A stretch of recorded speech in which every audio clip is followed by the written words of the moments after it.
Oh boy, am I gonna ruffle some feathers with this one. My number 3 map of all time is Origins.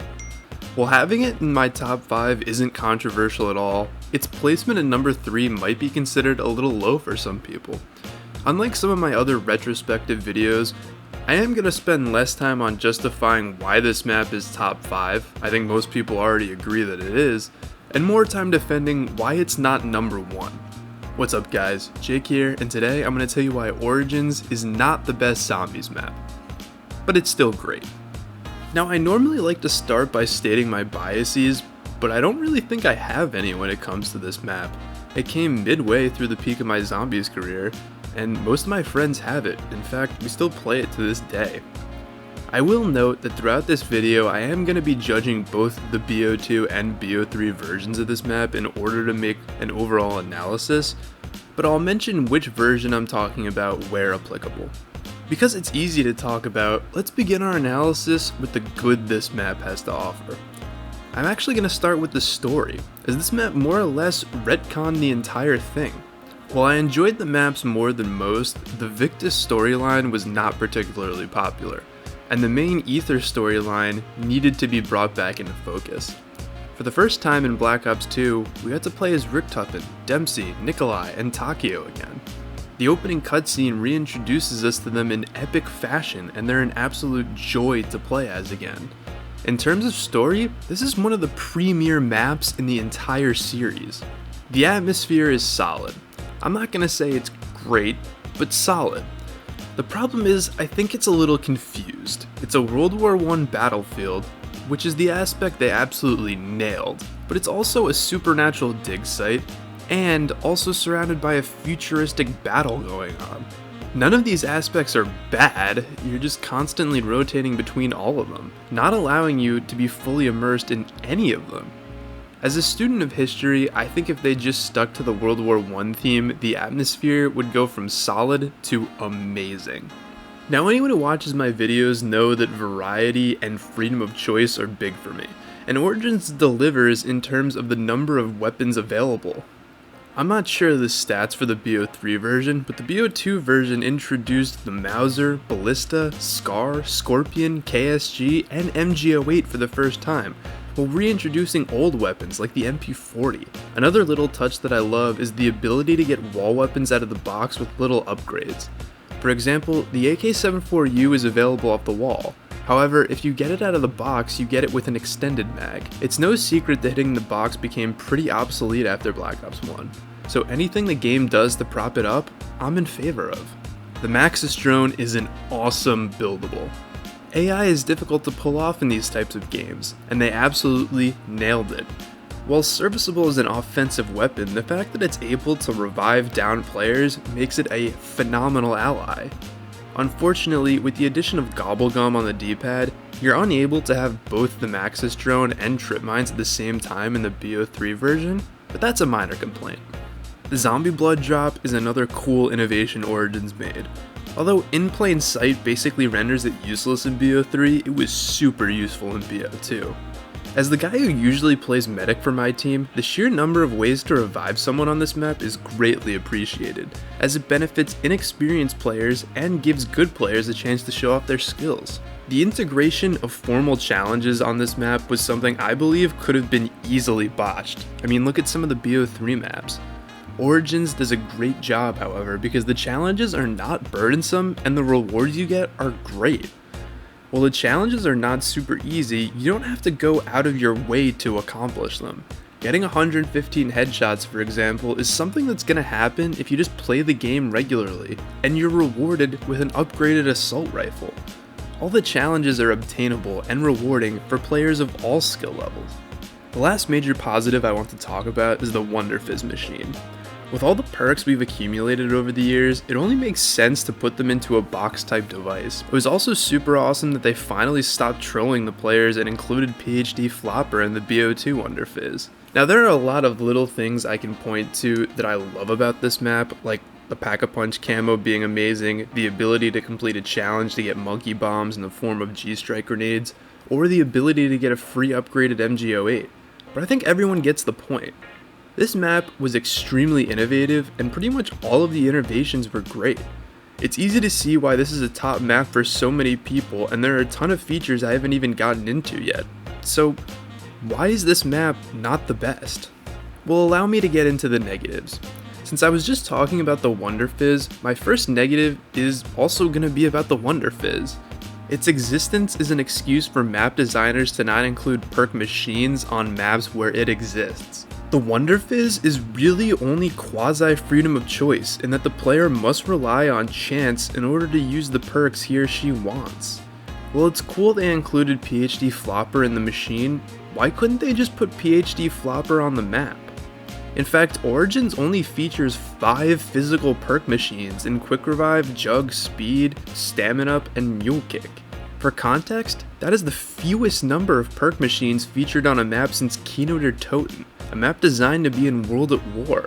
Maybe the Xbox 360 engines couldn't handle more files. I remember the Origins download being massive back in the day, but they have plenty of map space to stick PhD at Generator 2 or 6. In addition to that, why were Tombstone and Who's Who excluded from the machine on maps where they could have been useful? I'll give them a pass on Vulture Aid because Buried and Origins were likely being worked on concurrently, but there was a chance to add even more perk variety than they did, and they simply didn't.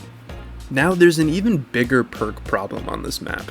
No, it's not that Double Tap doesn't have a machine. I'm actually okay with that because it helps solve the problem I'm talking about. There's no reason to use half the perks that do exist. You need Jug. Due to all the mud all over the map and Origin's fast-paced nature, I would tell you that you need Stamina Up. Again, due to the fast-paced and relatively close quarters nature, you need Speed Cola. That only leaves one extra perk slot, and if you're playing the BO3 version, it's pretty much going to be Widow's Wine every time. While the Wonder Fizz and the ability to get Double Tap as a 5th perk alleviates this problem a little bit, this map does struggle with perk variety heavily. Yes, I know you can get another perk slot with the Golden Shovel, but not on an early round, and it's generally a pain to do this. It's cool to have the ability as a way to reward skilled players, but not a satisfactory way to alleviate a problem with a core game mechanic. Now we get to probably the most controversial part of this video. The biggest problem, or more accurately, the biggest contributor to the biggest problem on Origins is an over-reliance on the stabs. Don't get me wrong, the stabs are cool. Building them is pretty easy, upgrading the lightning staff is annoying, but outside of that, the upgrades are easy. The problem is, I have to use them if I want to survive. Nowhere is this more pronounced than on the BO3 version when fighting a Panzer. I mean, look at this clip. I'm spraying him with the death machine, and he's just eating it. The VMP does absolutely nothing. The Haymaker, a god gun, does a little better, but now look at what this unupgraded lightning staff does to 2 Panzers. Just as a quick aside, I like the Panzers as bosses. They inspire dread the way a boss should, and while I disagree that a boss should have an insta-kill move, they're relatively balanced and not overly pervasive, unlike something like the Napalm Zombies. But back to the stabs.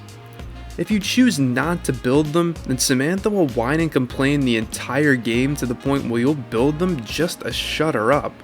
The close quarters nature of this map basically requires the stabs, and with the Mark II being the only other wonder weapon available, they're really your only chance of survival. I like the stabs. I just don't like having to use them every single game. The other problem I have with this map is the difficulty. Now I understand that people love that about this map, but the issue I have with the difficulty is how efficiently you're required to play. You need to point whore, and then get to No Man's Land ASAP to build the Ice Staff before round 8 to kill the Panzer.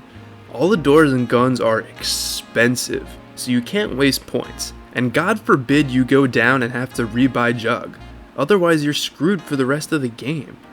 Not to mention all the dumb things and glitches on this map that can kill you, in both versions of the game.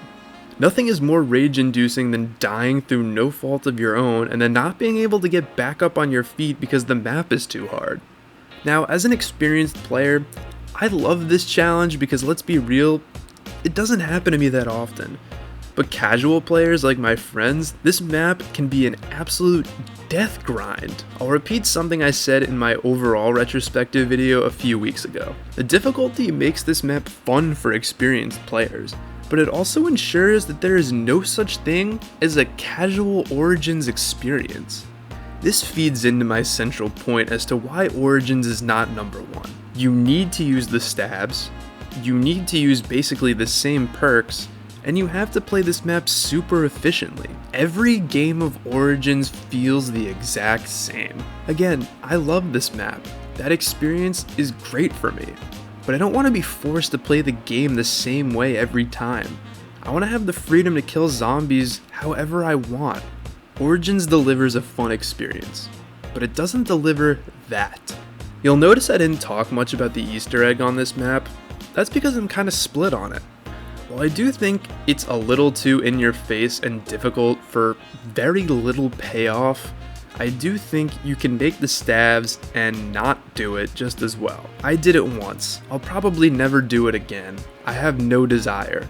The fact that it's glitchy is rage-inducing, and I'll hold that against the map, but overall, I'm left pretty neutral on this Easter egg. I thought the steps being the Verkuda steps was a clever nod to longtime fans of the series, and I thoroughly enjoyed that aspect of it. Overall, Origins is great, but it lacks variety.